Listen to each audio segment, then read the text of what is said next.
stewards of this land from time immemorial. So this meeting is being recorded and will be put on some social media pages. Now to some housekeeping items. I'd ask that the audience members keep themselves muted, and candidates please also remain muted until your turn is indicated. We recommend that audience members select the speaker view so that they can see the candidates as they speak. And candidates will be asked to speak in random order that changes with each question or section. Candidates have 1 minute to introduce themselves and then 2 minutes to answer each question.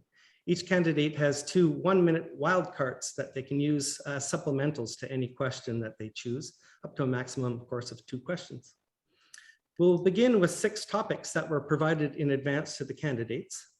And then questions from the audience can be submitted in writing throughout the first part of the debate via the chat function. We'll have time for a few at the end of the prepared topics. So I'd now like to introduce the candidates in alphabetical order this time. And first is Mark Dalton from the Conservative Party. If you'd like to wave, Mark, thank you. Phil Clapwick from the New Democratic Party. Good evening, Phil. Steve Ranta, Independent. There he is waving. And Ahmed Youssef, who we will refer to as Youssef for reasons of proper pronunciation. It is his last name, but he's agreed to let us call him by that. And he represents the Liberal Party. Good evening, Youssef. So I'm going to start now with a bit of a preamble, and then we'll get right into the questions so that we can keep this event reasonably on time. A balanced and thriving environment is the foundation for life on Earth. Humankind has always relied on the clean air, water, and abundant food sources that nature provides for our cultures, philosophies, and for science to prosper. But the balance has shifted. The Intergovernmental Panel on Climate Change tells us that climate change is rapid, widespread, and intensifying. Some trends, such as rising sea levels, are now irreversible. We are perilously close to the internationally agreed threshold of 1.5 degrees above pre-industrial levels of global heating. We can only avoid exceeding this threshold by urgently stepping up our efforts and pursuing the most ambitious path. The International Energy Agency laid out this most ambitious path, calling for a complete transformation of the global energy system. To accomplish this, UN Secretary General Antonio Guterres exhorts us to respond to the crisis with, quote, solidarity and courage, unquote, to lead to what he describes as inclusive and green economies, prosperity, cleaner air, and better health. So tonight, we're looking forward to hearing how each of you, candidates, plans to show courage in solving our environmental challenges if elected to represent the riding of Pitt, Meadows-Maple Ridge. As you respond, we're looking for you to go beyond stating what your party has done or plans to do, and tell us what you personally are committed to doing. So I'd like to start off with the self-introductions of the candidates. They have 1 minute each, and the order will be Youssef, Steve, Mark, then Phil. So Youssef, would you please unmute yourself and begin? Your time begins now. Thank you very much, Mr. Kelly. Good evening, everyone. My name is Ahmed Youssef, and as you can tell, the H is standing in for a letter that doesn't exist in English. And after having my first name reduced to a throat clearing at an event, I opted to go with Youssef as it's easily pronounceable and recognizable. I've been in Maple Ridge since 2010. We moved here, my family and I. We are raising our currently 11-year-old twin daughters and 9-year-old son in this beautiful city, in this wonderful community. I have a background of education in political science, international relations, and I am currently serving as a city councillor. I also sit on the Climate Action Committee at Metro Vancouver, as well as representing the region at the elected officials Climate Caucus. I am a lifetime member of ARMS, and I am the council liaison with KEEPS. And I believe that is my time. Thank you. Thank you, Youssef. Steve, please go ahead. My name's Steve Ranta. I grew up here in Maple Ridge. I spent the majority of my working life as a teacher and grievance officer for 4 years. And I've been a professional musician on and off since I was a teenager. I've also had experience as a laborer in construction, as a lifeguard, a swim teacher, and working in a tree plantation. Since I've retired, I've been getting more and more concerned about the type of world we're going to leave for our young people, including my two sons who are in their late 20s. Canada's facing a number of crises, not just climate, but healthcare. Our economy is based on fossil fuels and real estate inflation. Not many job opportunities. There's homelessness, inequality, poverty. All the parties knew this was coming, yet for decades they did nothing. And I think it's time for a radical change in our society. We're falling far behind what other countries have done, and we're in trouble unless we change direction. Thank you, Steve. Mark, please go ahead. Yeah, hello everyone. Thanks to the Maple Ridge Climate Hub for organizing this important event. And thank you to those who are watching live online or watching the recording. I'm Mark Dalton. It's a tremendous honor to represent our community for the past decade as either provincially as a member of the Legislative Assembly in Victoria or now nationally as a member of Parliament. Outside of being elected to public office, I've been a longtime public school teacher in our school district, both at the elementary and secondary levels. My vision for young people has always been to see them succeed and have the best possible life. And I will say that our environment plays a tremendous part of this. The logo on our license plates reads "Beautiful British Columbia." We must keep it that way. Canada's Conservatives have a serious plan to protect our environment and combat climate change that allows us to meet our targets and reduce emissions by 2030. I look forward to our debate. Thank you. Thank you, Mark. Finally, Phil, please introduce yourself. Hi, thank you for inviting me to this important conversation. My name's Phil Klaplick. A friend of mine who is a passionate environmental leader tells me folks ask him all the time, what is the single most important thing they can do to combat climate change? His answer is simply everything. To fully address the climate crisis, one needs to realize that absolutely everything has a carbon cost, whether that is choosing what to eat, how to plan your errands, what to seed your lawn with, or how you consume media. One has to make a conscious choice to reduce the carbon cost of absolutely everything. This type of holistic approach is exactly what we need to do to address the climate crisis right here in Pitt Meadows and Maple Ridge. And it is the approach that I and the NDP are taking. As we emerge from the pandemic and contemplate a better Canada, we must put the climate at the center of every decision we make. New Democrats are committed to meeting and exceeding all of our climate goals and doing so in full consultation with Indigenous peoples while building a sustainable future for everyone. Thanks, Phil.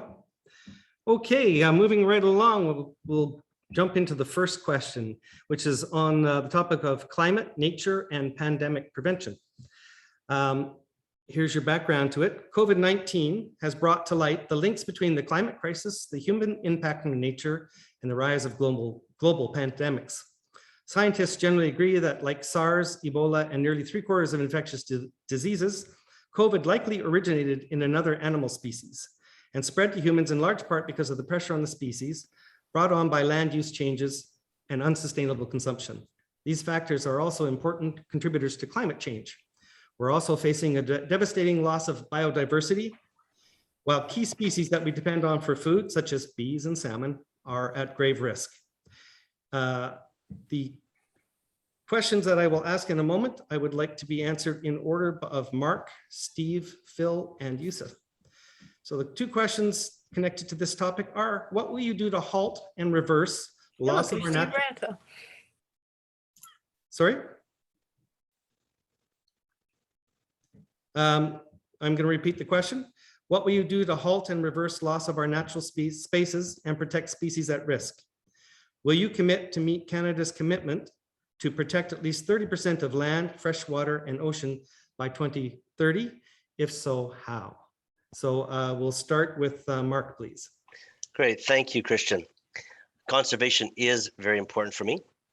Conservatives have a proud history of creating parks, reserve land, and protecting critical habitats.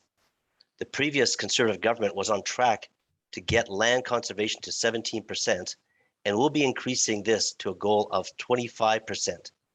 I think we need to remain mindful that when we express ambition strictly in terms of how much area is protected or what percentage. Beyond the quantity, we need to focus on the quality of the lands that we are preserving. We could reach quantity levels by protecting large swaths of remote areas that are unlikely to ever be developed or populated. Our plan focuses particularly on the most diverse and endangered ecosystems that are mainly in the southern working landscape. Much of the land is already in productive use, making it harder and more expensive to set aside. But protecting this land is essential. It can significantly benefit local communities and is important for things like flood and drought protection and carbon sequestration. We'll use remote sensing to identify conservation gaps in the southern working landscape and gather data that can be used to determine the potential for lands to provide ecosystem services. Locally, I think of the Cod Island wetlands. They're the last remaining undiked floodplain wetlands within the Alouette River watershed. We support the completion of the Canadian Wetland Inventory and explore ways to protect wetlands on private lands. We will restore funding for the National Wetland Conservation Fund and the Recreational Fisheries Conservation Program, which was canceled by Liberal government. We will support wetlands and watershed protection of our rivers, lakes, and wetlands, which are essential to our quality of life. They provide us with drinking water, provide critical habitat for fish and wildlife, and offer recreational opportunities. Thank you. Thanks, Mark. Steve. Thanks to the inaction and false promises of all the political parties and their counterparts in other countries, fossil fuels-driven climate change has made it impossible to save many of the species at risk. Some of them are already gone. The deaths of billions of sea creatures along our coast this summer under the heat dome was world news. And now I understand our sea cucumbers are disintegrating. The most important commitment we can make right now is to stop work on all long-term fossil fuels megaprojects, including the liquid methane megaprojects in BC, which are being promoted by all the political parties whose public relations people are sitting in this conversation today. But there's other things we can do.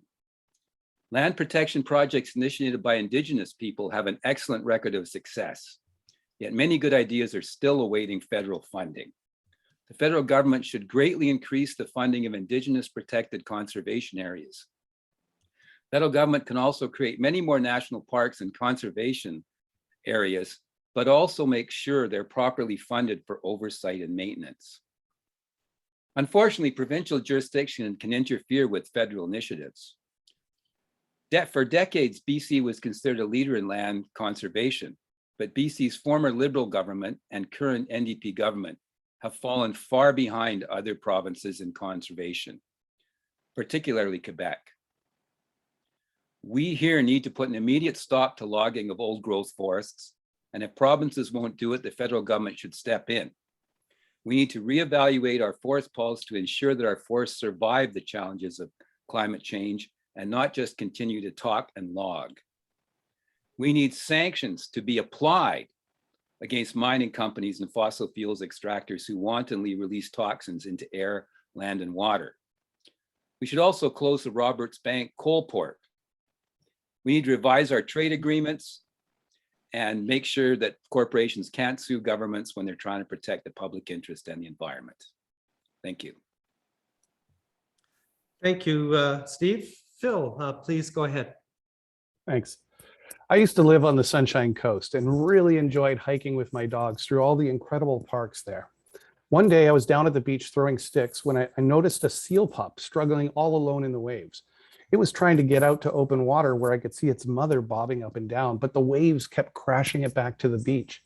I called a friend who was a conservation officer, and he came down to the beach and told me that there was nothing he could do. If he tried to intervene, the pup would be shunned and the seal's mother wouldn't come anywhere near the beach with me and my dogs there. This moment proved to me that even the lightest human impact on a natural environment can have dire consequences. In order to save species, especially species at risk, and to prevent the further loss of Canada's wildlife, we have to preserve and protect natural habitats. Liberal and conservative governments have poor records on protecting our natural spaces, and we've already missed the 2020 targets. At the same time, there are issues with conservation measures in some areas and no unifying set of standards. If we are to meet our commitment to protect 25% of both ocean and land by 2025 and 30% by 30, we need to get serious. And I and the NDP are ready to make that commitment. New Democrats will expand urban national parks and restore urban biodiversity. We will further protect our oceans and our freshwater by expanding marine protected areas, reducing key threats to ocean ecosystems, and implementing a national freshwater strategy. We know that we can learn from the Pathway to Target 1 processes and that an NDP government can take a leadership role, creating consensus with provincial, territorial, and Indigenous stakeholders to ensure that there is unity and commitment in protecting natural habitats. We can do better. We can take action to ensure that minimum standards for conservation are set across all lands and oceans, and we can fully support Indigenous-led conservation efforts. Thank you. Thank you, Phil. Yusuf, please go ahead. Thank you, Mr. Cowley. As a strong environmental advocate and a father of 3 Earth Rangers, I will work diligently to ensure and advance the historic $647 million Pacific Salmon Strategy launched in June and make new investments to conserve and restore wild Atlantic salmon. I will also work to protect more of Canada's land, freshwater, and oceans. To do so, the Liberal government has made 2 single biggest investments in nature conservation history in Canada. One in the 2018 budget and the second in the 2021 budget. These allow us to protect 1/4 of our land and marine area by 2025, establishing 10 new national parks and 10 new national marine conservation areas over the next 5 years. That doubles our current amount of protected land. By establishing also at least 1 new national urban park in every province, we guarantee that there will be the land mass to protect those species that are at risk. Expanding the Coastal Restoration Fund to restore aquatic habitats, which are, as we know, key to our survival and existence as a species, as well as many other species. Establish a fund for the Canada Water Agency by 2022, and modernize the Canada Water Act to reflect our new freshwater reality, including addressing climate change, Indigenous water rights, and implementing a strengthened freshwater action plan. By supporting new Indigenous Guardians programs and establish new Indigenous Guardian networks, supporting those communities to build capacity and establish more of their own maintenance of the land as they have since time immemorial. Thank you. Thank you, Yusuf. On to question number 2. It's about recovery and a just transition. To successfully overcome an emergency, everyone has to pull together. Steve, would you like to use a wild card? Okay, please unmute yourself. There's 2 types of commitments political parties usually make. There's ones that sound good, but mostly add up to lip service, symbolic changes, and actions that aren't really fundamentally going to change things. The other type of commitment is one that they have no intention on fulfilling. Those are the commitments which, if they were followed through on, the political parties would be stepping on the toes of the power structure and the financial elites. Here's some commitments we've lived through in prior election campaigns. Harper's commitment to be the most open government ever, when he muzzled scientists and ran a reign of terror. Justin Trudeau's commitment at the Paris Climate Agreement for Canada to be a world leader, when for 4 years we've been increasing greenhouse gas emissions more than any other G7 country. Even Trump could only increase greenhouse gas emissions in the United States by 0.3%. Justin manages 3.8%. And locally, we're well aware that the third party represented here tonight has bragged about the best climate change plan around, the best greenhouse gas reductions plan around. At the same time, they're promoting and using taxpayer dollars to subsidize LNG mega projects, which are going to make those commitments impossible to meet. We can't put up with this anymore. Things have got to change. don't get fooled. The parties are not going to help us. Okay, thanks, Steve. Any more wild cards? My apologies to the candidates. I forgot to ask at the end of the last question. Eager to move on to question number 2 about recovery and a just transition. To successfully overcome an emergency, everyone has to pull together, but inequality undermines effective collaboration. The COVID-19 pandemic has lifted the veil on inequities in our society, and the transition away from an economy where fossil fuels are an economic engine has many people fearful for their livelihoods. And for this, the questions that are to follow, I would like Phil, then Yusuf, then Steve, and then Mark to answer in that order. Will you commit to a green and just pandemic recovery? How do you plan to ensure a just transition so that no one's left behind?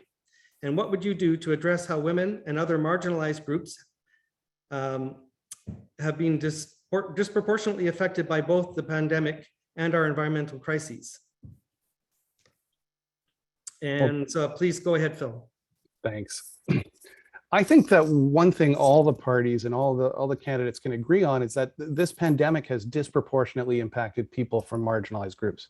And I've been out talking with people in Pitt, Meadows, and Maple Ridge over the last 3 weeks, and I've heard story after story about folks who've been left behind by the social safety net that we thought would protect everyone in our communities. We have a lot of work to do to ensure that we emerge from COVID-19 with no one left behind. But we can do it.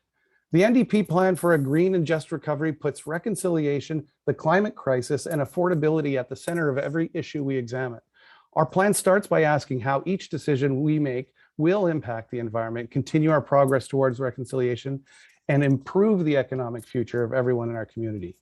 We have committed to creating an Office of Environmental Justice, which will address the disproportionate impacts of pollution and the loss of biodiversity on low-income, racialized, and other marginalized communities. We have also committed to directing climate investments towards reducing inequality, honoring Indigenous rights, and supporting communities that have been left behind. We have ambitious plans to expand options for workers through the EI program, offering EI-funded training in advance of losing a job, and we'll work with provinces, territories, and Indigenous stakeholders to establish a new Workers' Development and Opportunities Fund to expand training for those who don't qualify for EI, specifically targeting marginalized workers and those in transitioning sectors. It is imperative that as we emerge from the pandemic facing the climate emergency we're in, that we do so in a fair and equitable manner, that we ensure that people across Canada have equal access to opportunity and that no one is left behind. Thank you, Phil. Yusuf, would you please address this question?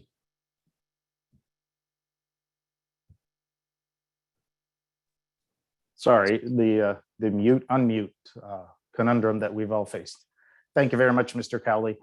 Yes, the Liberal climate plan throughout includes consideration for partnerships with provinces, communities, and Indigenous people, as well as international partners, to address the pollution and loss of habitat, loss of green space, and impact from climate change, which, as was mentioned, does impact some Canadians more than others.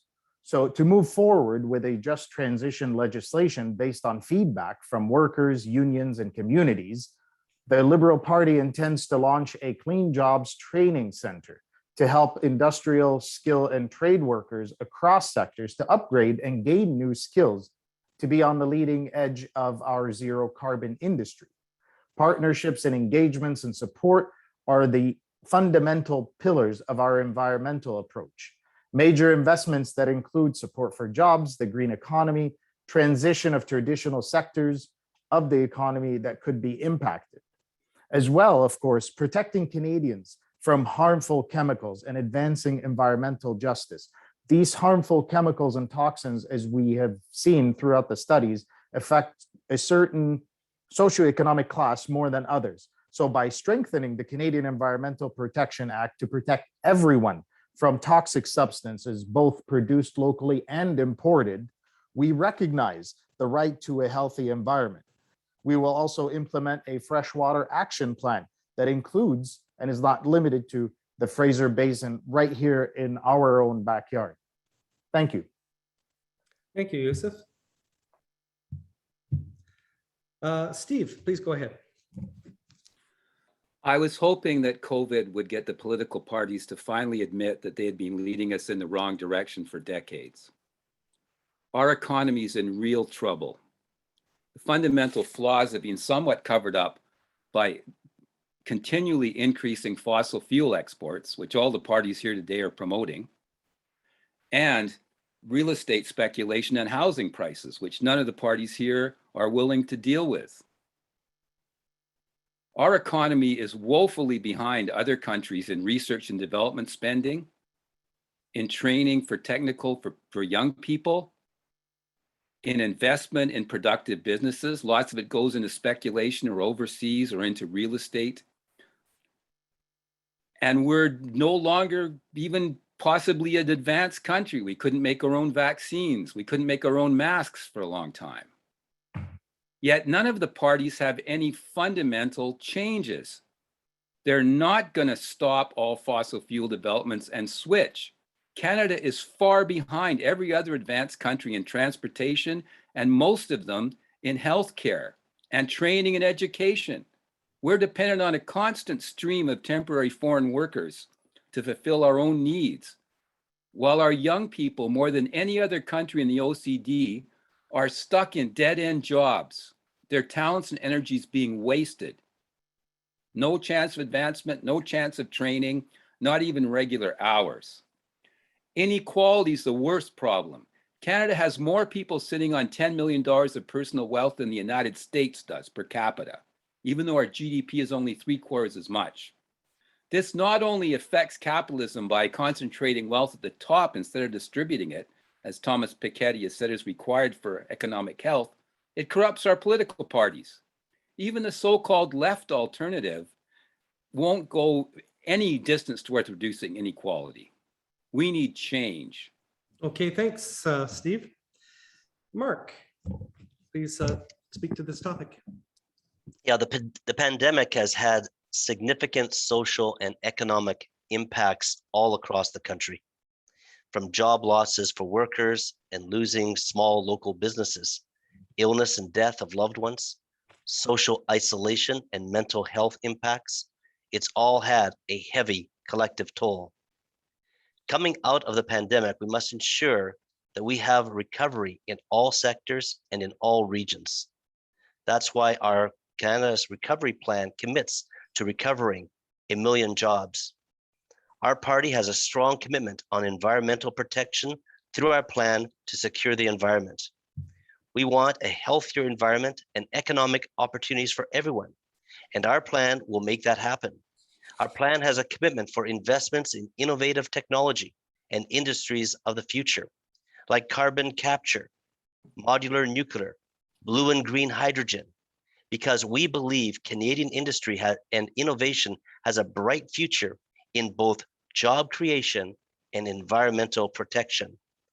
Our plan also has a number of steps to support women and girls, including boosting support for childcare and for those caring for aging parents, ensuring that they have the training they need to pursue careers, including non-traditional careers like skilled trades, a national mentorship strategy to prepare them for senior leadership roles across the private and public sectors.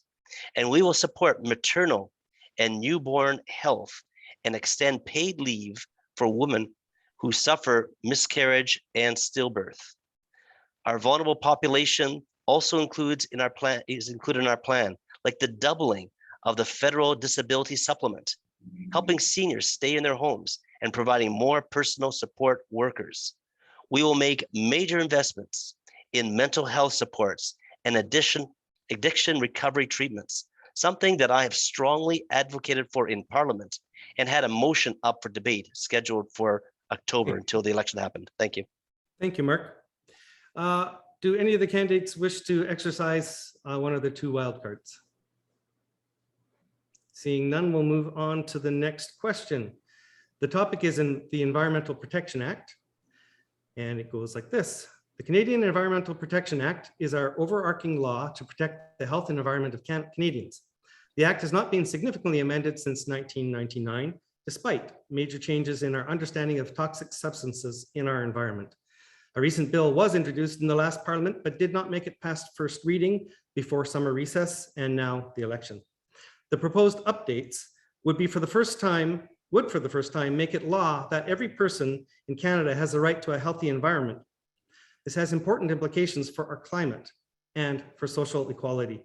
Too often in Canada, pollution and environmental degradation disproportionately harm racialized and disadvantaged communities. For instance, the Canadian Institute for Health Information found that 25% of the poorest people in Canada's urban areas live within a kilometer of a polluting facility, compared to just 7% of the wealthiest. For these questions, or actually the one question, the order is Mark, then Phil, Yusuf, then Steve. What will you do to ensure that this bill to update the Environmental Protection Act is reintroduced, strengthened, and made a top legislative priority? Please go ahead, Mark. Yeah, thank you, Christian. I agree with many of the points in the background you had provided for this question. The Act, like you mentioned, is over 20 years old. You are correct that we now have a better understanding regarding toxicity and toxic substances, and we need to have a proper legal framework to prevent and reduce harm to all Canadians. In the Conservatives' detailed plan to tackle climate change and secure the environment, we have a number of programs and legislative proposals that would help promote a healthier environment. For example, we will ban the dumping of raw sewage into watersheds. We had a bill in the last Parliament to do just that. And guess what? The Liberals and the NDP both voted against it. We will, among a host of other measures, also ban the export of plastic waste and work with our partners to combat plastic deposits in our oceans. So as a member of the Conservative Government Caucus, I look forward to bringing these ideas to the floor of Parliament and actually working with stakeholders to get effective legislation in place and passed. Thank you. Thank you, Mark. Phil, please go ahead. Thanks. First of all, let me say that New Democrats did not want this election. We thought the government was functioning and that the NDP contribution to legislation was appropriate and that we were making progress on behalf of Canadians across the country. So it is a big disappointment that we now need to reintroduce Bill C-28 and begin anew the process to protect our most valuable resource, our environment. The Conservatives do not directly address the Canadian Environmental Protection Act in their platform, and the Liberals will be content to reintroduce the bill we heard at first reading. But we need to go further to protect our environment and protect our future. New Democrats have a plan to enshrine the right to a healthy environment in a new Canadian Environmental Bill of Rights, ensuring all communities enjoy a guarantee to clean water, land, and air. This will work alongside of a strengthened Environmental Protection Act and will expand on the proposed changes in Bill C-28 to recognize that every individual in Canada has a right to a healthy environment. New Democrats are committed to strengthening the EPA to better protect everyone from toxic substances in everyday products like cosmetics. We'll also strengthen the federal environmental impact assessment process for new coal mines and mine expansion projects. And this is an NDP priority, but it's also my priority because climate change and the climate crisis does not respect or recognize border lines. We must take an all of Canada approach to protecting our environment. And the stronger and more expansive the Canadian Environmental Protection Act is, the better our future will be. Thank you. Thanks, Phil. Yusuf, please go ahead. Thank you very much. I certainly will do my best. As many of you know, I don't sit still very often and I don't sit quietly very often as well. So I will certainly be doing my best to push and ensure that the Environmental Protection Act is reintroduced, strengthened, and made as top legislative priority. As I previously stated, it's through the establishment of these funds and ensuring that everyone is protected from toxic substances that we can get to a clean, healthy environment for all Canadians. The Liberal Party will ensure that climate-related, I lost my train of thought there. Yes. So to move forward with ensuring that communities are prospering and that we are having the protections in place that would allow for a green economy and a net zero economy moving forward are a pivotal part of our platform, and in ensuring that the protections are in place for marine life, for air pollution, by placing that high price on polluters, and of course on our land by letting nature do its job, introducing natural solutions such as planting 2 billion trees a year, restoring and enhancing more of the wetlands and grasslands, and increasing the supports to farmers.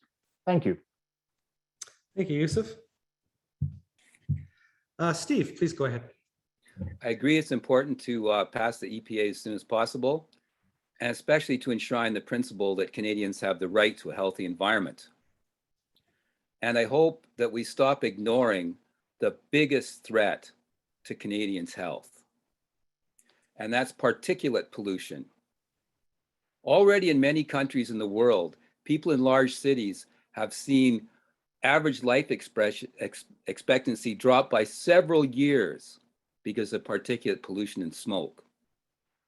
From recent forest fire seasons, we've had many of our communities, even as far away as Toronto, experiencing days or weeks of hazardous levels of particulate pollution in the air.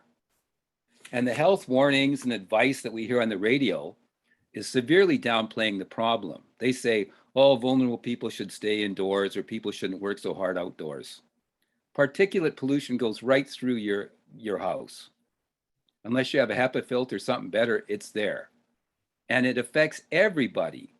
It builds up and can affect every organ, not just lungs and heart. Yet I think that political parties want to ignore it because it's going to be a huge job. But we have to start now. Our forests, after they've been logged once, are never the same again. And they're more vulnerable than old growth to moisture loss, and starting because they're drier, they start forest fires twice as likely from lightning, and our tree plantations spread fire like wildfire. And yet in BC, it's still talk and log, and maybe a little reference to preventative burning using Indigenous techniques. That's it. We're going to have to replant most of British Columbia with resistant trees, resistant to drought, resistant to pests, and most of all, resistant to fires. And we better get on it and stop ignoring this biggest threat to Canadians' health. Okay, thanks, Steve. The next topic. Would anyone like to exercise a wild card? Not seeing any, we'll move on to question 4, which is Indigenous rights. Indigenous people have a critical role to play in developing environmental solutions. The path forward must be one of true cooperation and partnership that honors and respects Indigenous title and rights, seeks to make right the injustices of the past, and fundamentally breaks with the colonial practices that have marked so much of our politics and economic development for centuries. How will you and the federal government find solutions for the climate crisis that respect and honor Indigenous title, rights, and cultural practices? And the order for this question will be Yusuf, Mark, Phil, then Steve. So please go ahead, Yusuf. Thank you. As someone who was recently and humbly received the honor of being blanketed by the Katzie Nation, Indigenous rights are near and dear to my heart, and I see them as my brothers and sisters of an ancient civilization. And recognizing that working with communities is of utmost importance for our environmental plans, partnerships and consultations, as well as investment in training in the co-management and leadership, most importantly, by learning from their knowledge and their insights is key and is a pivotal part of what I intend to do, and as well as being part of the platform of the Liberal Party. Supporting new Indigenous Guardian programs is a fundamental and significant part of our environmental management program moving forward. I intend to ensure that these rights are protected, that our Indigenous brothers and sisters are at the forefront of teaching us how to allow nature to do its job as nature does that job best. Thank you. Thank you, Yusuf. Mark, please go ahead. As an Indigenous person myself, I am Métis and a member locally of the Golden Ears Métis Society and provincially of Métis Nation BC. I was glad to see this important question raised. Over the course of this pandemic, we've seen numerous challenges in our Indigenous communities and the way the Trudeau government has failed them, from a lack of PPE equipment, access to rapid tests and vaccines, to recovery program criteria that left many without help, and of course, the discovery of thousands of unmarked graves. These are current examples within a long and unjust history of obstacles our Indigenous people have faced. And so it is crucial that our efforts are focused on real reconciliation and solutions that will make a positive impact and the quality of life of Indigenous peoples.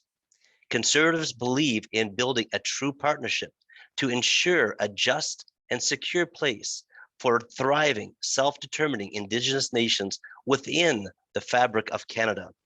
It starts with serious commitments through actions, like implementing outstanding TRC calls to action, recognizing safe drinking water as a human right, and working with Indigenous communities to ensure water systems are protected and continue providing clean water. And beyond that, we need to work with Indigenous leaders and organizations to both preserve their cultures and through self-determination, pursue opportunities for increased prosperity and community health. We will support Indigenous protected areas and an Indigenous Guardian program. We will work with Indigenous-led organizations to support communities that wish to partner on good projects that meet high environmental standards. We will create the Canadian Indigenous Opportunities Corporation and provide funding for Indigenous regional economic development officers. We will implement a for Indigenous, by Indigenous housing strategy, and we will provide $1 billion to boost funding for Indigenous mental health and drug treatment programs. This is a truly holistic approach to make a real positive difference for the future of our Indigenous people. Thank you. Thank you, Mark. Phil, please go ahead. Thanks, Christian.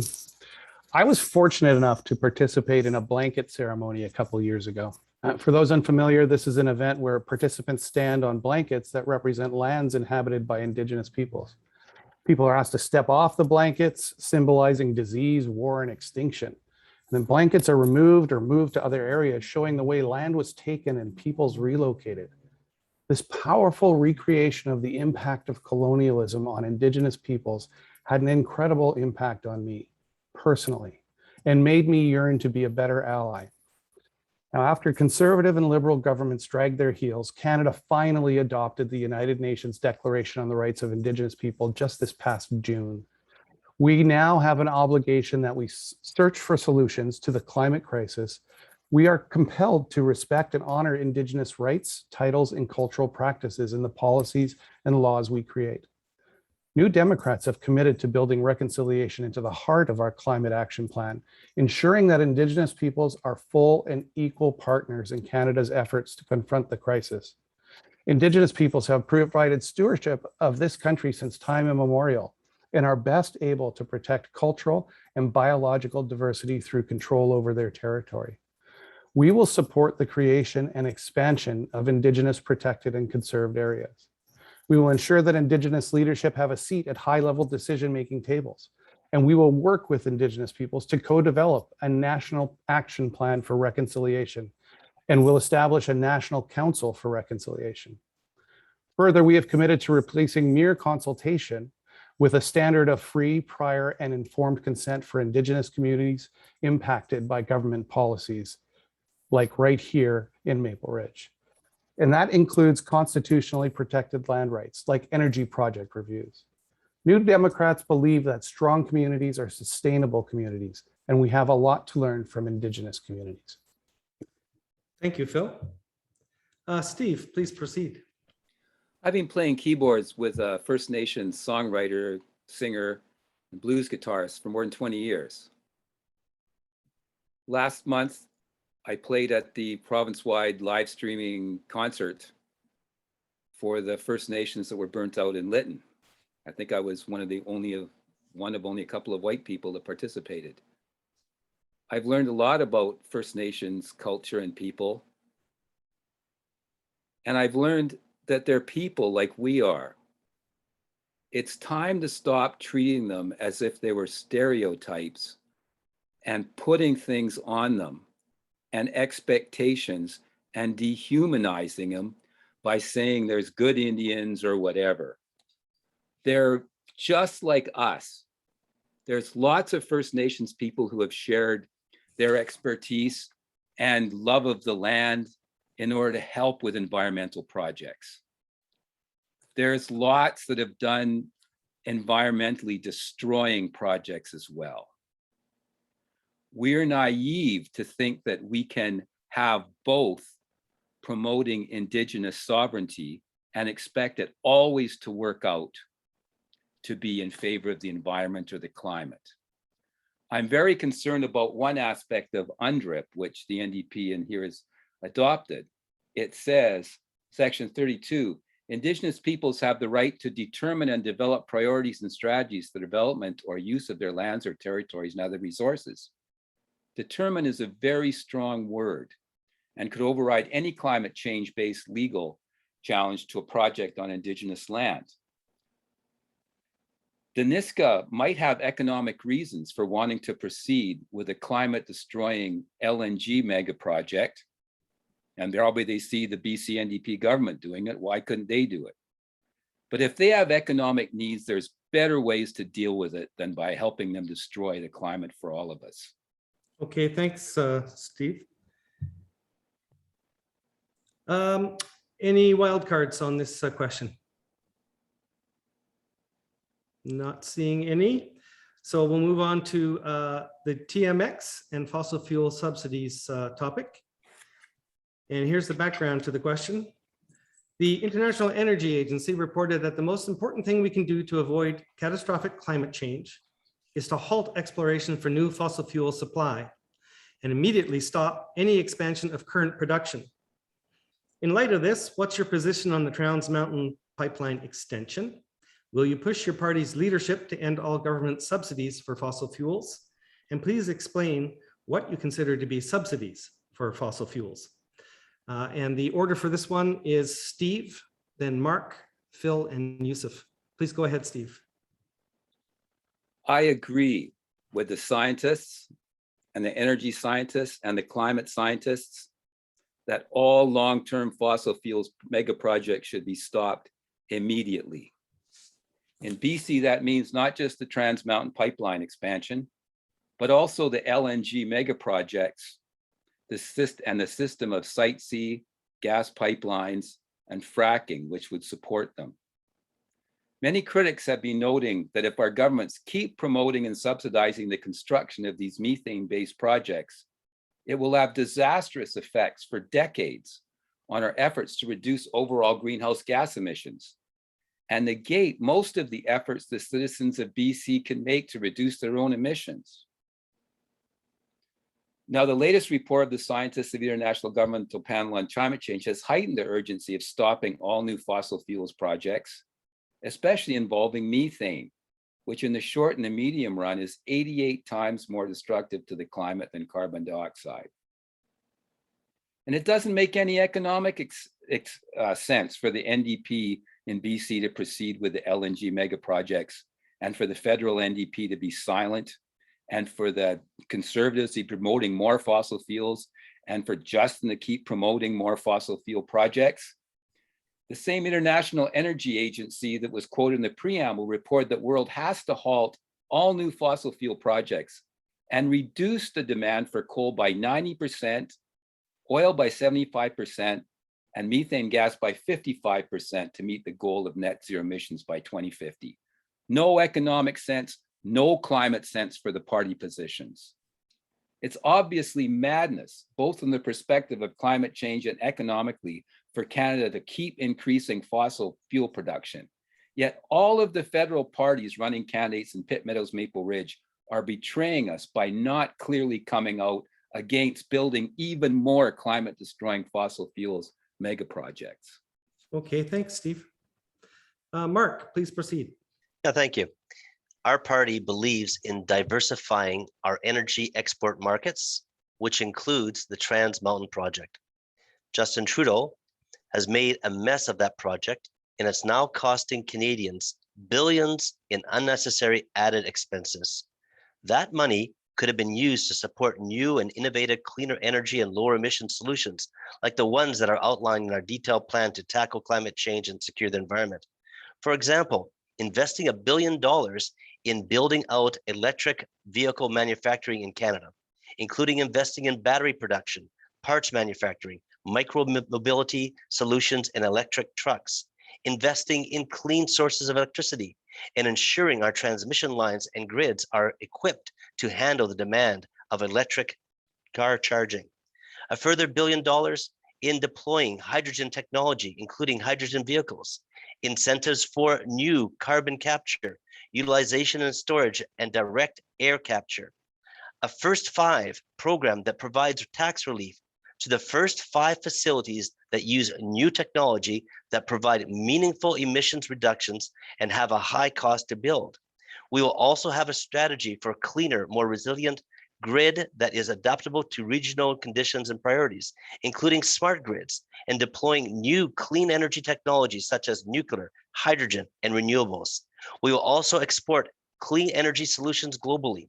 We have a great innovation right here at home.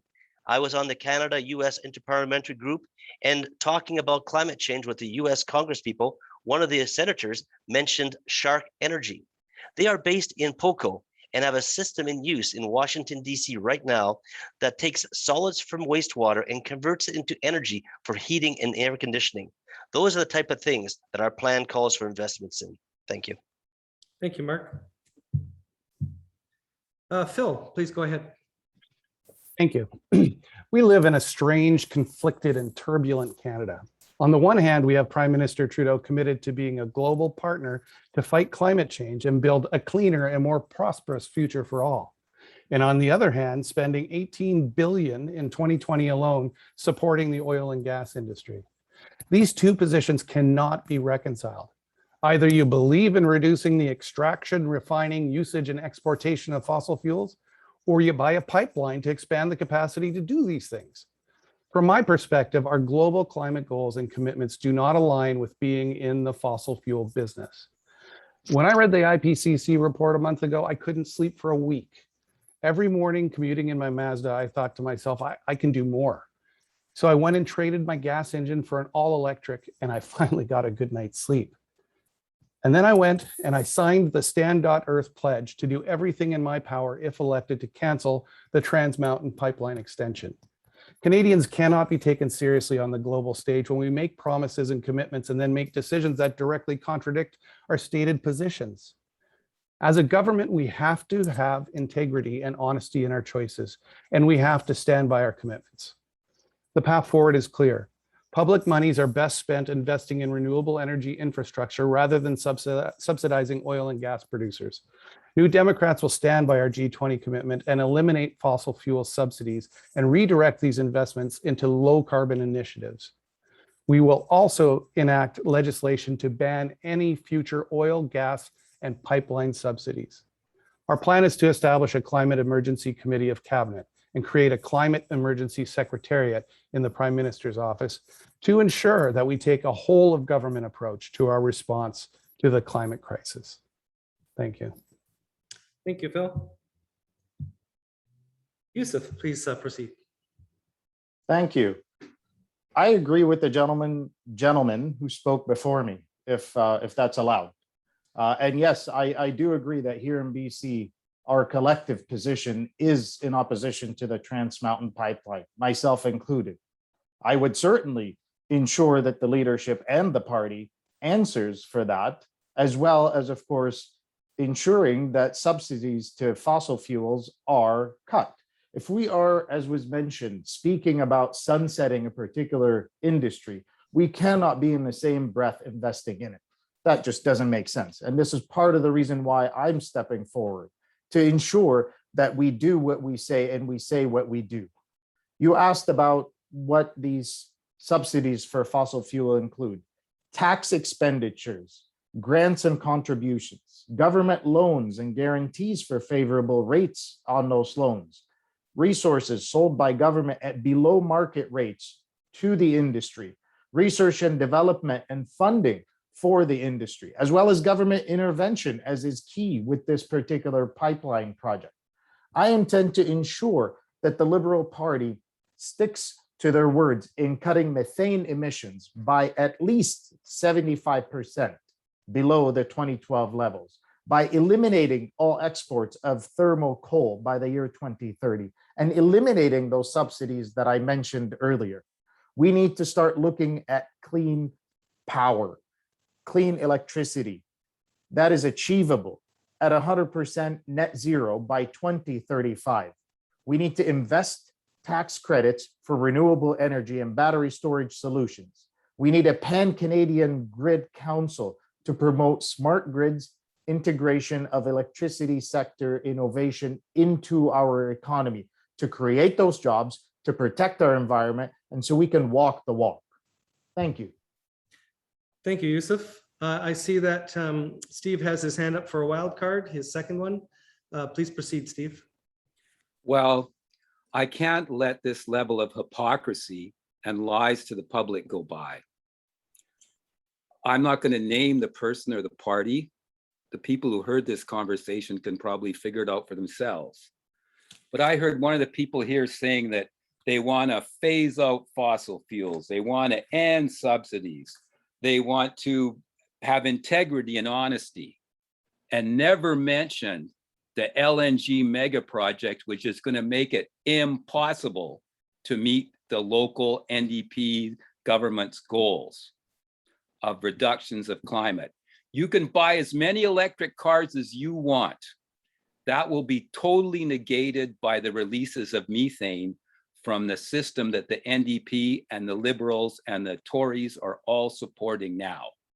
And I think it's terrible that the propaganda system, which includes the representatives of the three major parties and the mainstream media, is willing to mislead Canadians and say that they are against continuing fossil fuels when they're supporting a mega project which is going to be going for at least 40 years. Okay, thank you, People Steve. got to wake up and not reward that kind of hypocrisy. Yeah, our wild cards are actually only 1 minute long. Just to point that out. Just making sure, yeah, that's the rules. Okay, any more wild cards? I see that Phil has his hand up. Please proceed, Phil. Thanks, Christian. I just want to state unequivocally that the NDP party is the only party that has come out and said very point blank that we will end fossil fuel subsidies. Full stop, period. That's it. Okay, thank you. Okay, moving on to the last prepared question, and that is concerning the Department of Fisheries and Oceans, salmon, and regional priorities. Despite legislation to the contrary, the Department of Fisheries and Oceans, DFO, a federal agency, has given BC Hydro and its predecessors specific exemptions to kill fish and disturb fish habitat for the last 100 years in the Alouette watershed and other watersheds. 100 years ago, salmon were abundant. Now, populations of salmon, a key ecosystem species, are threatened by these policies on top of habitat loss and climate change impacts. Salmon are a critical component of First Nations culture and economy. Fisheries used to be the third economic engine of BC. Fisheries have collapsed on both coasts. There are other problems with the DFO's decision-making processes with regard to open net fish farms. There appears to be an imbalance between decisions made by the central DFO office over priorities of the regions. What will you do to change the prioritization of power generation over the health of salmon stocks and their habitat? And what will you do to ensure that the power balance between the central and coastal DFO offices is improved? And the order in this for this question is Phil, then Yusuf, Mark, then Steve. So please go ahead, Phil. Thanks, Christian. Well, here in BC, we have amazing rivers and oceans, and it seems like an endless supply of fresh water and a vibrant ecosystem that is built around these natural resources. My wife and I love exploring the many waterways here in Pitt, Meadows, and Maple Ridge in our solo kayaks. We tried a tandem kayak once, but only once. So it's no surprise that British Columbia relies on falling water to generate the lion's share of our electricity throughout the province. We have 31 generating facilities and 75,000 kilometers of power lines distributing power across BC. As many of these facilities are aging, and as we are facing a 40% increase in demand over the next 20 years, BC Hydro has pushed for more development of infrastructure right now. There is no doubt that as we make aggressive moves to address the climate crisis, we must expect that clean energy production must become a priority. However, this should not be at the expense of the loss of biodiversity, or our climate goals will miss the mark. Maintaining and conserving biodiversity means considering the impact on habitat at the start of the infrastructure development, and it can't just be an assessment checkbox. New Democrats have made a commitment to hit 100% non-emitting electricity by 2040. And to achieve that, we will establish a new Canadian climate bank that will help boost investment in renewable energy. It will also provide support for provinces to interconnect electrical grids and to introduce smart grid technology to bolster Canada's energy security. Our plan is to ensure that communities have a say in energy decisions that have an impact on them. This imbalance between centralized and regional offices must be overcome with a recognition that those stewards in the regions should have a voice in crafting local solutions to the climate crisis. Thank you. Thank you, Phil. Yusuf, please proceed. Thank you. Both in my capacity as city councillor and as a lifetime member of ARMS, I've made it very clear in numerous forums to BC Hydro that I do not support the renewal of the water license without having established a fish passage in place on the Alouette River to restore that habitat. My passion for our waterways, especially having lived in places and where water was sparse, an appreciation for the pristine nature that we have right here in Maple Ridge goes above and beyond any of the policies or politics that I can formulate. However, I am fortunate to be part of a team that has put forward the first of its kind multi-pronged approach built on 4 key pillars of conservation and stewardship, enhanced hatchery production, harvest transformation, and integrated management and collaboration. By having the targeted science and more integrated data to drive effective decision-making around ecosystem planning and habitat restoration, most importantly, the work with the province of BC will double the salmon restoration efforts. And of course, that goes through the British Columbia Salmon Restoration and Innovation Fund. By doubling that fund and adding a contribution of $100 million to it, co-funded by both the province of British Columbia and DFO, we will establish and help rebuild salmon habitats throughout the community, and starting with the community level. As for ensuring that there's a balance of power between central and coastal DFO offices, I think central DFO offices have a lot to learn from listening to not only their coastal offices, but also from community groups that I've had the great fortune to work with, such as Keeps, ARMS, and the Watershed Management Society and other organizations that are right here in our community. Thank you. Okay, thank you, Yusuf. Mark, please go ahead. Yeah, absolutely. Our wild salmon stock is an issue of great importance. You may have seen on the news about the low count this year at the Alouette fish pen. I'm very much in favor of getting a proper fish ladder system up to Alouette Lake to enable these salmon to return to their traditional spawning grounds. The previous Liberal MP here was also in favor of that. However, in 6 years of power, the Liberal government has not moved this project forward. It's time to get moving on this. Get the various levels of government, including Indigenous leaders, to the table, consult with the broader community, and put an action plan in place. It's important to note that there are many other initiatives the Conservative plan to protect and strengthen our fisheries. We are going to improve the marine protected area designation processes and restore meaningful public consultation. We will restore community-based conservation initiatives like the Recreational Fisheries Conservation Partnerships Program. Specific to salmon, our plan calls for a Pacific salmon strategy, which recognizes that low stocks have consequences for Indigenous peoples, coastal communities, and commercial and recreational fishers, as well as to the health of BC's rivers and streams. This strategy involves a number of components, such as increased supports and engagements for Indigenous and community-led hatchery enhancements projects, identifying the likelihood of future threats to salmon stocks due to climate change, and creating a modern aquaculture act that can help restore public confidence, and assigning responsibility for the management of the sector to a department other than DFO, so that DFO can solely focus on enforcement. If re-elected, I commit to work with stakeholders and community members and seek your input on the functions of DFO, including power differences in decision-making between central and regional offices, and develop proposals to improve those functions so that we are better served here at home. Thank you. Thank you, Mark. Steve, please go ahead. Well, I won't repeat much of what the Liberal candidate said. I agree with much of it, and I'm very happy that he was able to give an answer on this topic that reflected his experience and knowledge.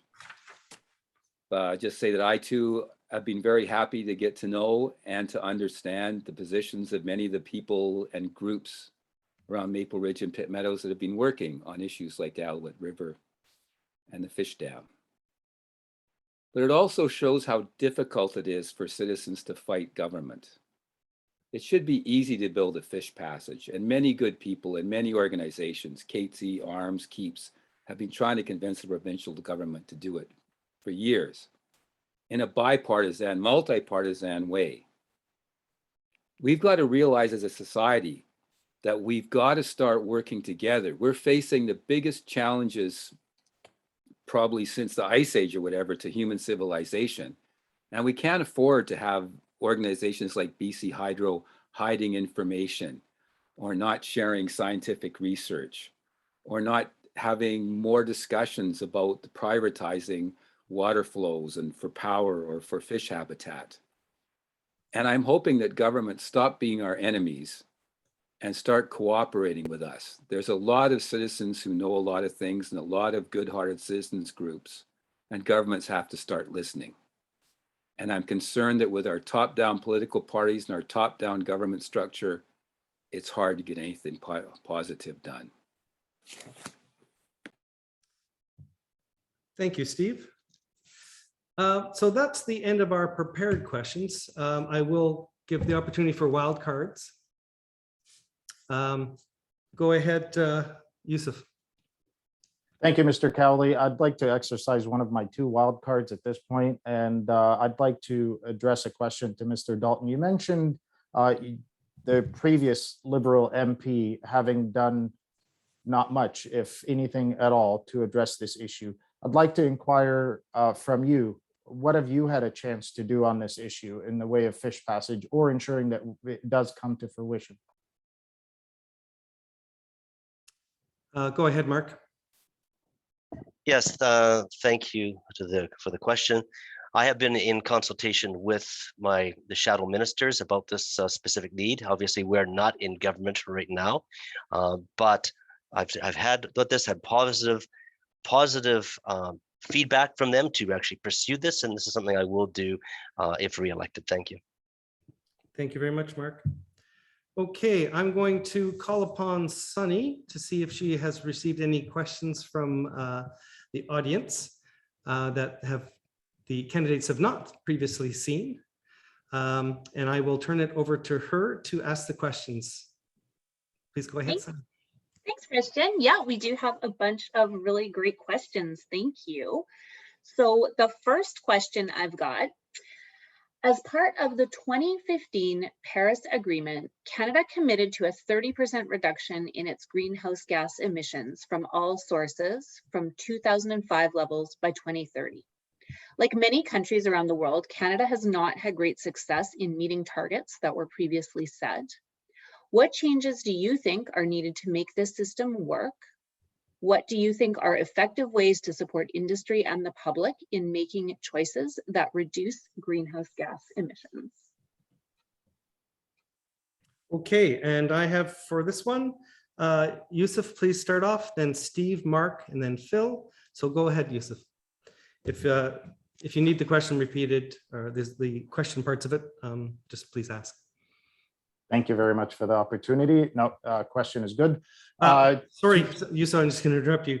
For these questions, we're allowing 1.5 minutes, so a minute and a half. So you'll get the 30-second flag at the 1 minute mark. So, okay, sorry to interrupt you. No worries at all. Thank you for that.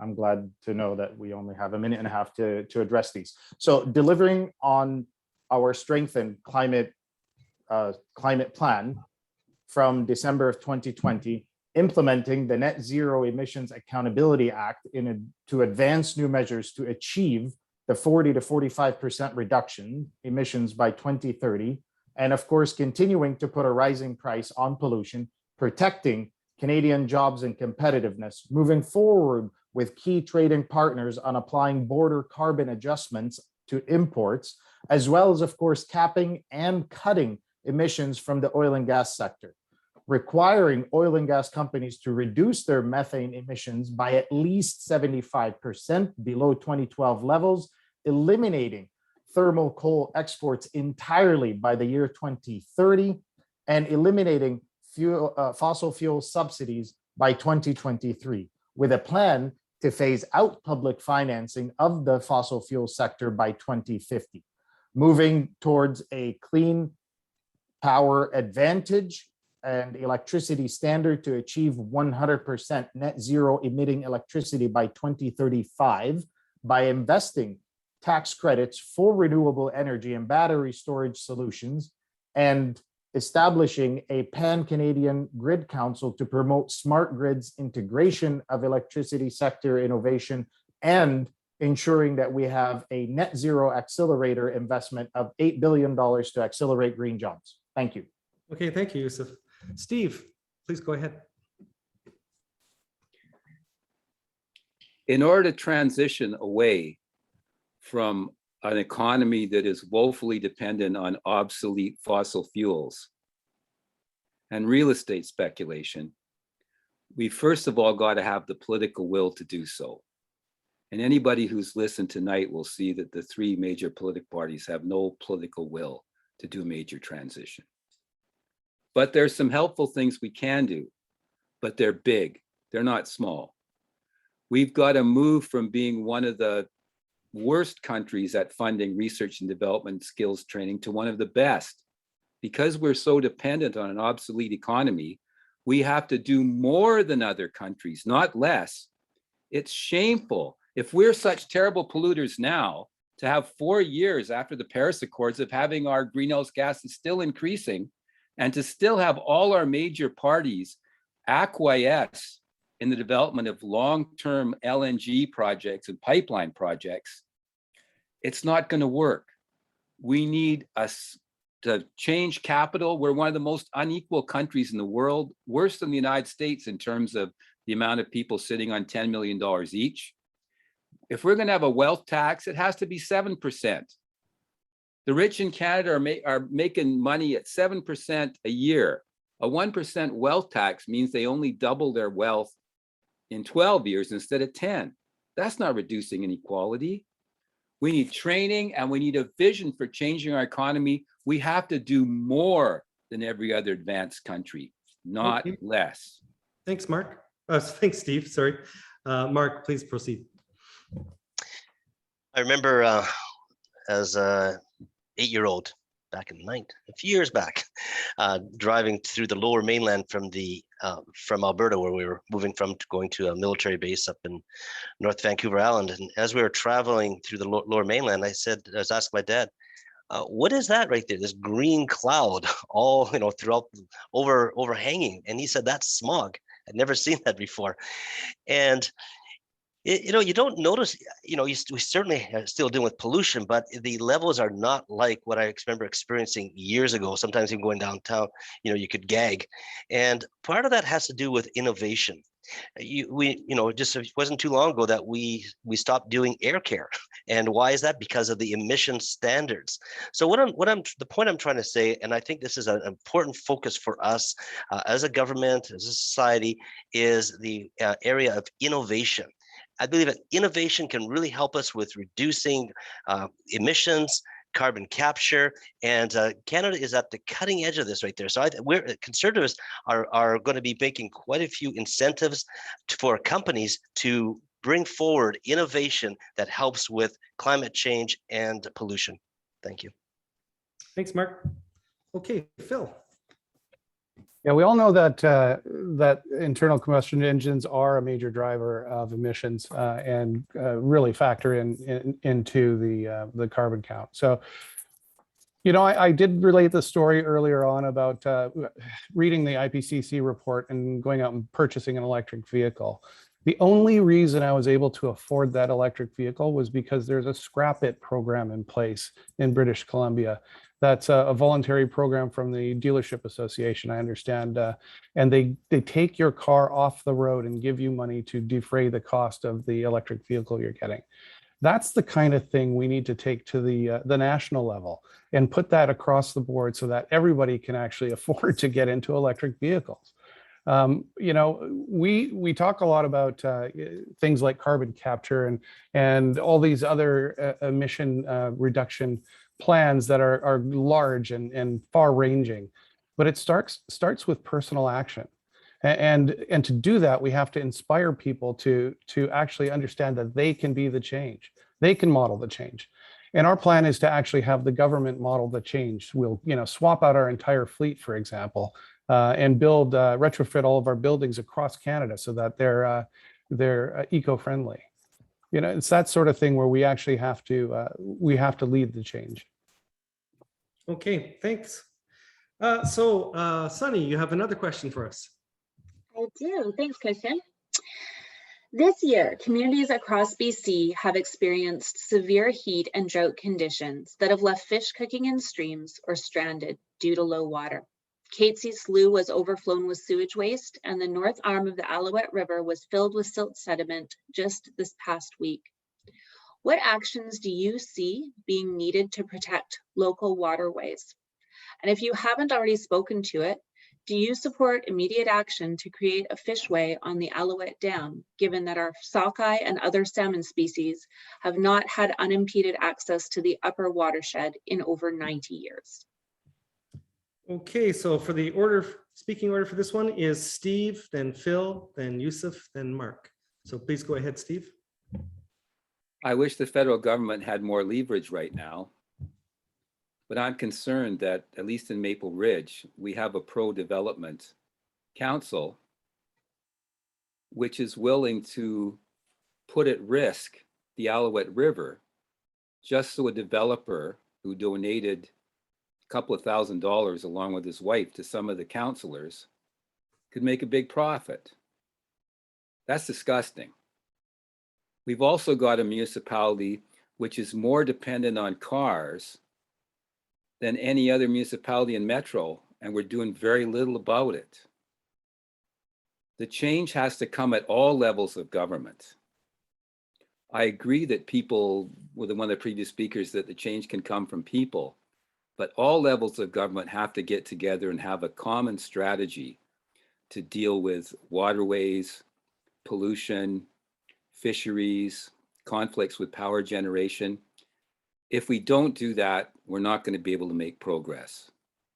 And I'm concerned that with the top-down structures we've got now at the federal and provincial levels, that's going to be very difficult. Okay, thank you, Steve. Phil, please proceed. Well, I find myself in a very weird spot where I'm agreeing with Steve on a lot of what he said. I really truly think that the path forward is for the federal government to play an active role in bringing everybody together to solve these problems. And it has to be an all of government, municipal, provincial, everybody's got to be pulling in the same direction. The one question, direct question that you asked, Christian, or sorry, Sunny, was about, do I support building the fish ladder? Absolutely. We need to protect the natural resources we have in this area, and we need to protect the habitat of these of our salmon. I believe Steve quoted some of the salmon stock depletion earlier on as well, and that's shameful. We can't let that go. We have to actually address that. And the development at the Alouette River has got to be stopped.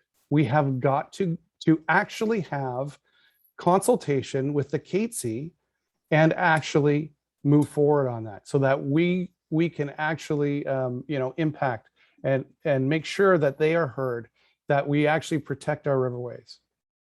Sorry, was that a red, Sarah? Oh, okay, I'm done anyways. Okay, it was a yellow, but thank you. Yusuf, please proceed.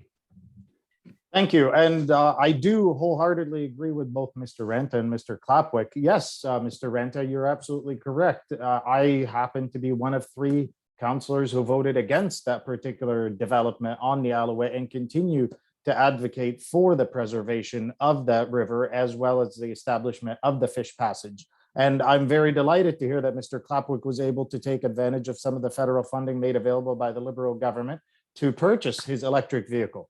I'm right behind you on that one.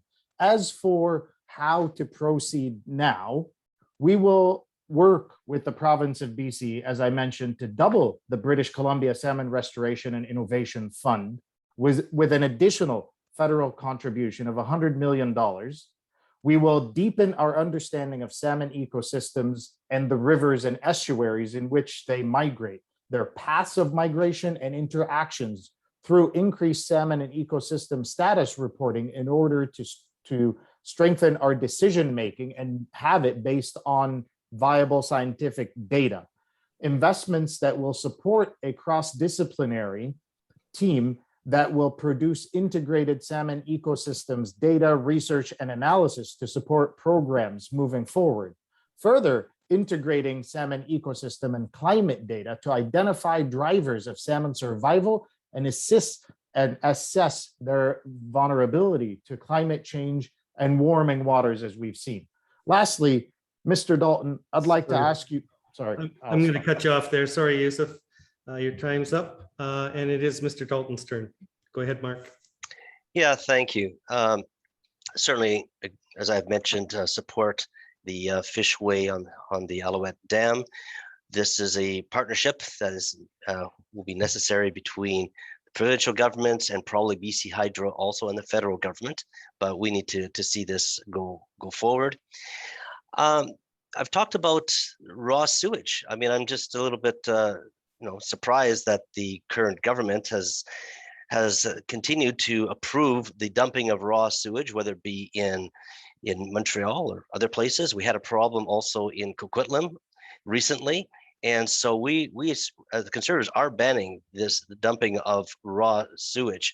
And we've also said that we will restore the funding for the National Wetland Conservation Fund and Recreational Fisheries Conservation Program, which are both canceled. Both of these things were canceled by the current Liberal government. So this is really important, and we'll move forward on that. Thank you. Thank you, Mark. And that's it for that question. We still have wild cards. I see that there is a hand up. Go ahead, Phil. Yeah, I just wanted to make a point of clarification about the Scrap It program that I referenced. It's been discontinued for 2022. And, even though there are federal rebates for the purchase of electric vehicles, those don't necessarily get the combustion engine vehicles off the road. The Scrap It program needs to be rolled out as a federal program across the board, from my perspective. Thanks. Thanks, Phil.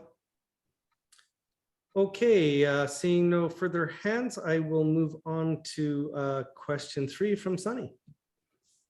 Okay, our next question is, COVID showed us how vulnerable our global supply system is. Do you have any plans to increase our resilience by encouraging, creating, and funding localized value-added systems versus raw resource extraction for export? Okay, and the order for this question is Phil, Steve, Mark, and Yusuf. Please go ahead, Phil. Thanks. Yeah, this is a huge issue that was really underscored by the pandemic and the access to vaccines and the delay it took to get to that, plus also PPE and all of those situations or that situation. So our plan is to actually reinvest in Canadian manufacturing and for infrastructure programs, for example, to require the use of made in Canada steel and other materials. But we definitely want to build up local production facilities and to work on our own solutions here in Canada so that we're not caught waiting for other countries to supply us. We have to have internal supply logistics sorted out. And the only way to do that is to really reinvest and to examine our trade deals that actually remove our ability or hinder our ability to manufacture goods locally. So we do have to have that mindset when we're actually making trade deals so that we can protect ourselves. Thanks. Okay, thank you. So we'll move on to Steve. I'm glad trade deals got mentioned. All the parties represented here today in the 2010s let a lot of trade deals go by where we sold out our right to promote our local economy with barely a peep. People talked about, dairy production in Quebec or auto parts. It's way more fundamental than that.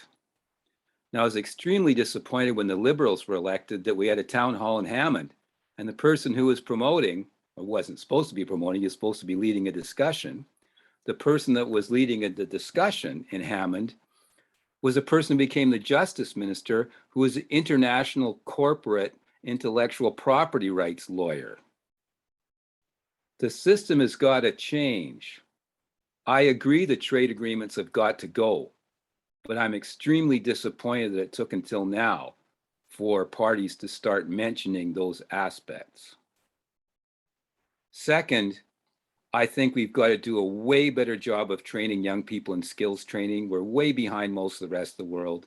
We're way behind most of the world in R&D. We need to raise the corporate tax rate back up to 29%, not a couple of percent like some people proposed, back to 29% for the corporate tax rate, and give tax incentives for companies to use local production, to use green procedures, and to innovate and train people. That's the best way. Raise the corporate tax rate and give breaks for positive moves. Thanks, Steve. Mark. Yeah, the Conservatives are committed to producing our own vaccination and PPE supplies are here.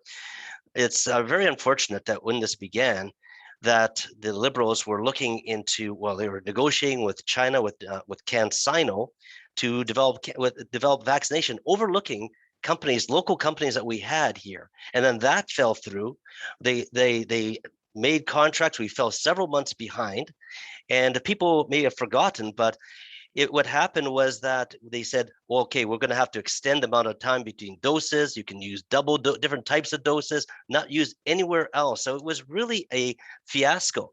Also, they exported all our PPE to China right before the COVID hit Canada.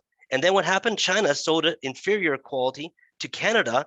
And it was quite disastrous. And so myself, I went to I secured PPE and brought it to different facilities so that they could manage. So certainly we need to be much better prepared. We're committed to that and working with the private development right here. So we're not dependent upon other countries.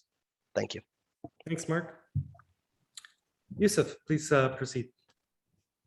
Thank you very much. I'd like to remind Mr. Dalton that we currently have the second highest vaccination rate in the world. So it's a job well done, not a job botched at the end of the day. Secondly, my own personal experience of negotiating on an international level for various governments positions me to be able to address some of these issues that were brought forward, be it the trade agreements or other international trade agreements that are in place, and be able to point the government in the right direction. I believe in government by principle, by knowledge, not government by amateurish and political overtures.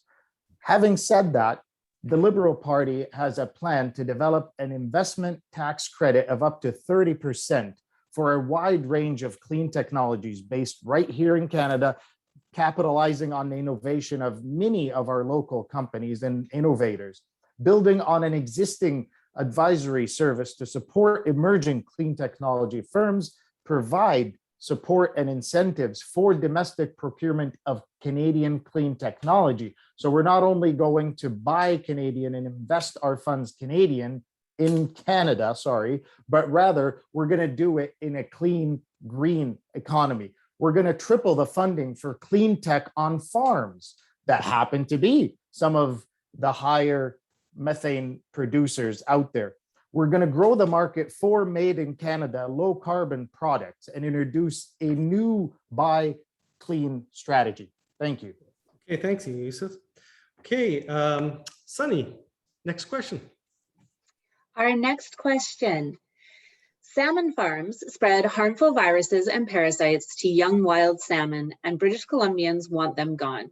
The last federal government committed to transitioning open net salmon farms out of BC waters by 2025, but then did not take meaningful steps towards this goal.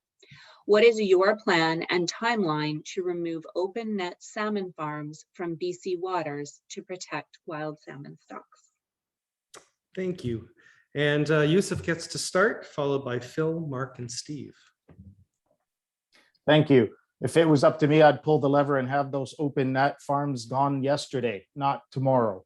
Again, going back to our introduction of the first of its kind multi-pronged approach that is built on the 4 key pillars of conservation and stewardship, enhanced hatchery production, as well as harvest transformation and integrated management and collaboration, doubling the British Columbia Salmon Restoration and Innovation Fund in order to have it it being co-funded through DFO and the province of British Columbia, that was established in 2019 in order to rebuild salmon habitats through community level projects.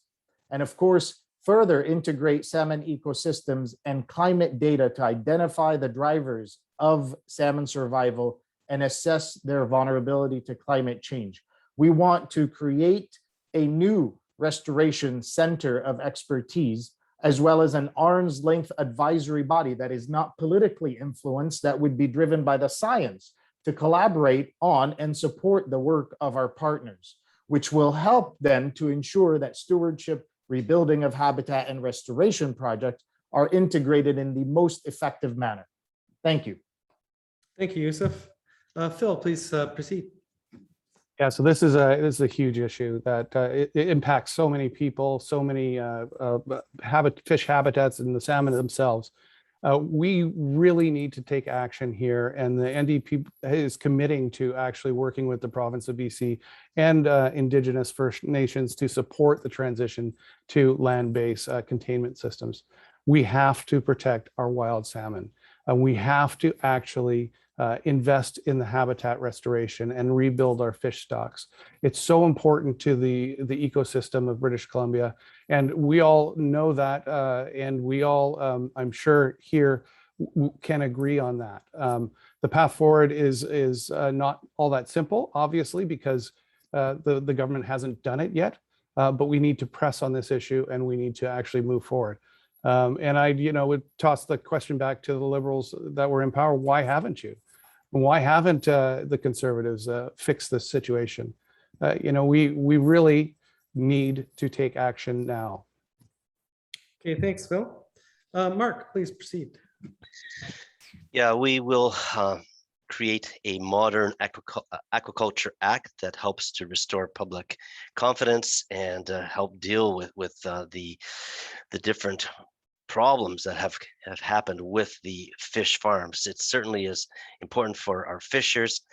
We will increase supports for engagement for Indigenous and community-led hatchery in in hatchery and enhancement projects, and identify the likelihood of future threats to salmon stocks due to climate change. Also, we're going to want to support the development of research, not just research, but development of closed fish farms on land. I think that's an opportunity, and hopefully can become economically viable. I know that many Indigenous communities, this is an important factor for them. I know that wild stock is certainly salmon is very important, but also many of them are connected with their fishing farms. So I think that we have to move forward in that transition and just see this change. Thank you. Thank you, Mark. Steve. The difficulty in closing down open net fish farms is kind of like the difficulty in getting a fish passage up the Alouette Dam. There's examples of withholding of information, of DFO contracting out research to pro-industry companies, of the DFO having a dual mandate, promoting industry and protecting the environment, and the government acquiescing in that mandate. We're going to be facing a lot bigger challenges with climate change than fish ladders and open net salmon pens. We need a change to the whole system. If we can't solve those small problems in a timely manner, we've got to find a way to change things. I changed right away to no longer tolerating top-down systems based on secrecy and propaganda. We've got to have openness and cooperation, not top-down corrupt systems. Okay, thanks, Steve. We have time for at least one more question, I'd say. Yeah. Sunny, what have you got for us? Oh, I hang see on a that sec. Yusuf has his hand up. Yes, thank you for bringing my attention to it. Please proceed, Yusuf. Thank you, Mr. Cowley. I'd like to exercise my second wild card, if I may. Mr. Dalton, you mentioned climate change in your answer. Am I to understand that you're changing your position on recognizing the existence of climate change as real? Yes, please respond. Yes, I do recognize that climate change is real. I mean, it's obvious that man has a significant impact upon climate, and we need to do all we can to reverse that, and that will impact climate. Thank you. Thank you. Okay, we will move on to Sunny's next question. Great. Okay, next question is, major problems in our current recycling system have come to light in recent months. Do you support the banning of single-use plastics across Canada? What do you see as solutions to reducing plastic pollution? Excellent. Okay, so for this, we have the order of Phil, Steve, Yusuf, and then Mark. So Phil, please proceed.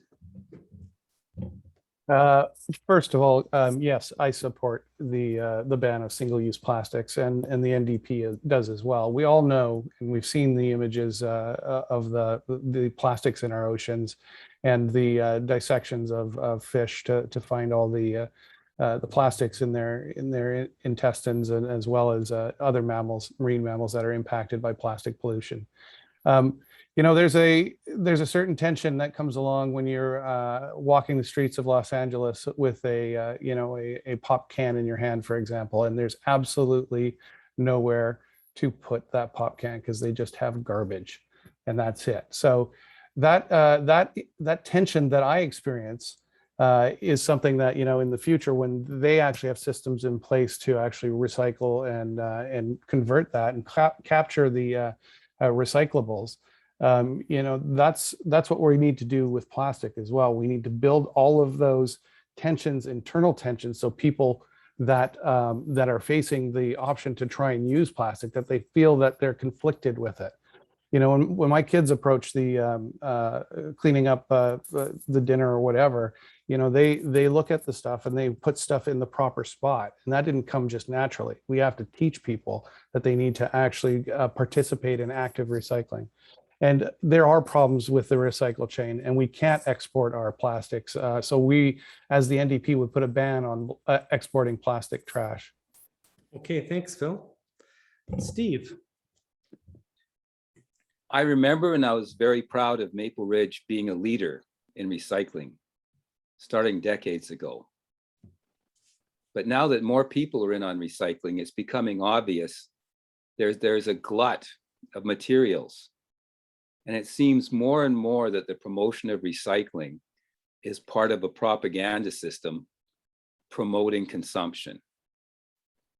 We've got to make it honorable and recognized and meritorious to use reusable containers and less consumption of throwaway goods.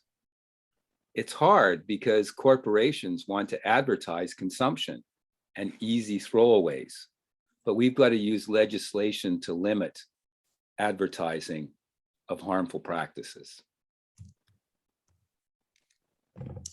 Okay, thanks, Steve. Yusuf. Thank you. So as part of our platform, we intend to accelerate the global shift to a circular economy. As host of this year's World Circular Economy Forum, of course, and build on the Ocean Plastics Charter by working with leading countries on the development of a new global agreement on plastics.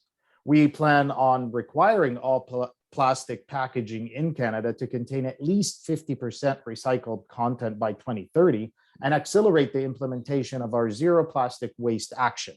We will continue to work with provinces to ensure that it is the producers who are responsible for the cost of managing their plastic waste, to address Mr. Ranta's comment about the promotion of consumption. Work also to strengthen the federal procurement practices to prioritize reusable and recyclable products. We will introduce labeling rules that prohibit the use of chasing arrow symbols unless 80% of Canada's recycling facilities accept and have reliable markets for these products.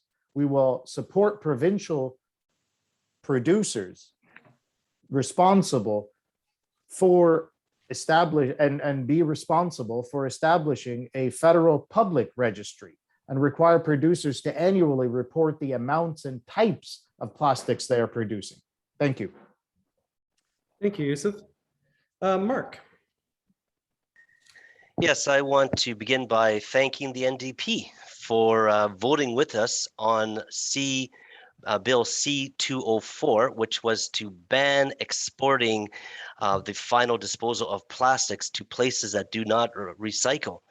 That was passed by the Liberals voted against that bill, and it should have become law, but this was killed on the order paper because we have this unnecessary election. So this is certainly an issue that we, if becoming in government, that we will take action and ban this the export of plastics. It's an important issue. Thanks, Mark. Okay, that wraps up our questions for the evening. We're going to move now to the concluding remarks, and each candidate has 2 minutes to speak. And the order for this one is Phil, Steve, Yusuf, and Mark. So Phil, please go ahead and give us your concluding remarks. Thanks. I'd like to take an opportunity to thank the Maple Ridge Climate Hub for hosting this event. And thanks to our esteemed moderator, Christian, as well. Finally, thank you to the other candidates for agreeing to participate. We all want a better Canada, and we can't build a better Canada without confronting the climate crisis. I've worked in the film and television industry here in BC for 25 years, and I've played a leadership role in seeking to impact the global climate crisis by taking local action within my community. I sit on the advisory committee for the BC film industry's Real Green Initiative, which is a group effort of stakeholders working on climate crisis solutions for our sector. To date, we have developed an online climate and sustainable production course, created a BC-focused carbon calculator for the production industry, hosted an annual sustainable production forum, and built a clean energy committee dedicated to working with municipalities to install hydroelectric power access points specifically for motion picture and entertainment use. And we've been successful in our efforts and have helped other jurisdictions across the country get a start on their own initiatives. However, at the beginning of the year, I received a call from an LA producer looking to bring a movie to BC to shoot. And this producer asked me, when does the forest fire season start? And that's tragic. The devastation from our climate crisis, which creates heat domes and burns entire towns to the ground, is now known as just another regular event to be scheduled around. Now, our Real Green initiative can't combat that sense of complacency with the climate crisis. Even though the education we offer gets folks to realize that they must take action, the systems we operate in desensitize them to the emergency.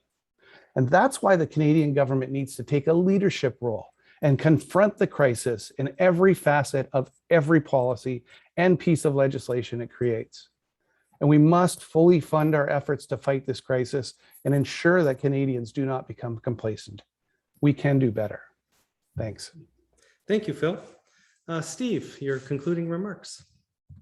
Well, just to comment on the preceding speaker, the NDP's latest forest policy looks to me like talk and log, not replanting, making our forests resilient. It's going to result in more forest fires, and BC is going to be a pariah in the rest of Canada, similar to how Alberta has been, as being a wanton fossil fuels, forest, GHG spewing jurisdiction. And one of the biggest examples is right here.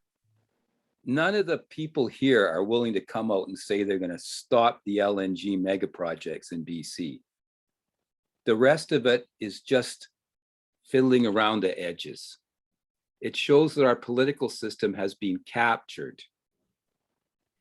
Just like there's oligopolies, you can buy Skechers or Adidas or Nike or New Balance. You can choose liberal, NDP, conservative. And most people, it's a luxury. They're a consumer. They're consuming an identity or a set of friends or a celebrity leader or loyalty to a certain product or a certain image. We have serious problems in Canada with our economy, with our climate, dependence on fossil fuels, homelessness, unaffordable housing, lack of research and development, dead-end jobs for young people, healthcare system crumbling, not complete. We cannot afford the luxury of just going and picking and choosing a certain product during an election. We need to get modern. We need to plan for the future. I haven't heard anything here tonight which is any different really than what we heard a couple of years ago and 4 years before that. Canada needs to fundamentally change. It's not going to happen if you vote for any of the political parties that we heard from tonight. Okay, thanks, Steve. Yusuf, your concluding remarks, please. Thank you very much, Mr. Cowley, and thank you to the Climate Hub for hosting this wonderful evening, as well as the participants, and most importantly, the audience who've taken time out of their evening to be with us tonight. Climate is certainly front of mind for me. And as many of you who know me know that I am quite the advocate for our community, both on the Metro Vancouver Climate Action Committee, as well as locally with various organizations. I'm the guy who's not afraid to get his hands dirty. I get out there and chuck rocks to make sure that the river flow is going properly, and those pools that were created are disassembled so the fish can spawn and the water can flow. I don't sit still very often, so I make sure to get work done. I don't sit quietly, and I very much appreciate Mr. Ranta's philosophy, and I agree with him that we need to stop buying brands. We need to look at the candidates, look at the individuals who are gonna go and fight for us in Ottawa. If they're gonna be the voice of Ottawa in our communities, then we need to reconsider. I very much am part of this community, having lived here and raising my 3 Earth Rangers here. We are all passionate about this community. I intend to, if elected, use the full spectrum of my education, my skills, and my energy to be a servant of our community. I want to be your voice in Ottawa and to elevate your concerns and your issues to that level of government. I agree with Mr. Renta that our government system was never meant to be a top-down system. It's meant to be from us. It's government by the people. We are the ones who govern. Thank you very much for this evening, and I look forward to having more dialogues with my colleagues. Thank you, Yusuf. So lastly, Mark. Yes, thank you. Independent analysis conducted by Navius Research found that the Conservative plan would effectively achieve the same emission reductions as the government's current plan in 2030, while resulting in a boost to jobs and the economy and not a drag. On a regional level, when I was in an MLA, I was on the steering committee for Experience the Fraser. It's a long-term visionary recreational, cultural, and heritage project designed to promote healthy living, tourism, and highlight First Nation cultural centers extending on both sides of the lower Fraser Valley. It's 550 kilometers of trails and blueways connecting our communities, and it's now about half complete. I secured significant funding for this project. I'd like to see Experience the Fraser revived and see the federal government collaborate with the province, local governments, and First Nations. I've also been able to help secure funding locally for improvements at Golden Years Park, like a $100,000 bridge over Gold Creek, extra camping spots, electrification of the day park, new bridges, and improvements to the trail system in the Silver Valley area and around the Equestrian Center on 132nd Avenue. I love living in Pitt, Meadows-Maple Ridge, lived here for over 25 years. I want to do all that I can to pass on an even cleaner, greener, and healthier community and country. To Green Party voters who have no candidate here, and to the voters who may not have voted for Conservatives recently, I encourage you to visit conservative.ca/plan. And please read our entire recovery plan, including detailed plans to tackle climate change and secure the environment. Finally, I'd like to thank the organizers, viewers, and other candidates for our time together. Thank you. Thank you very much, Mark. So it's my turn to thank the candidates for coming on. It's a rather long 2 hours. It was good to get to know each of you a little bit better. And we look forward to fast action for whomever of you gets into Ottawa. And then scrutiny by the others to hold us to the promises made here. I'd also like to thank the audience, and we urge both audience members and candidates to join the Climate Hub, which is a nonpartisan community organization working to educate and advocate for climate action. And you can find us on the web at www.mapleridgeclimatehub.ca, all one word except for the dot. And lastly, I'd like to thank the organizers, Kirk Grayson, Sunny Schiller, Michael Nelson, Sarah Baldick, all of the Climate Hub, and our moderator backup, Ernie Dakin. Thank you for all the work you've put into this event. And I'm going to make one last little plug for the Seed Pod, which is a podcast made by the Seed Center Society about Maple Ridge and Pitt Meadows. Looking forward to having many of you appear on the podcast as guests and to learn more about the people in place that we live in. So with that, I'll wrap it all up and thank everybody. Actually, so one more thing. One last joke. Why don't scientists trust atoms? Any of the candidates can answer. Well, the answer is because they make up everything. And with that, I will release you. Thank you, Christian.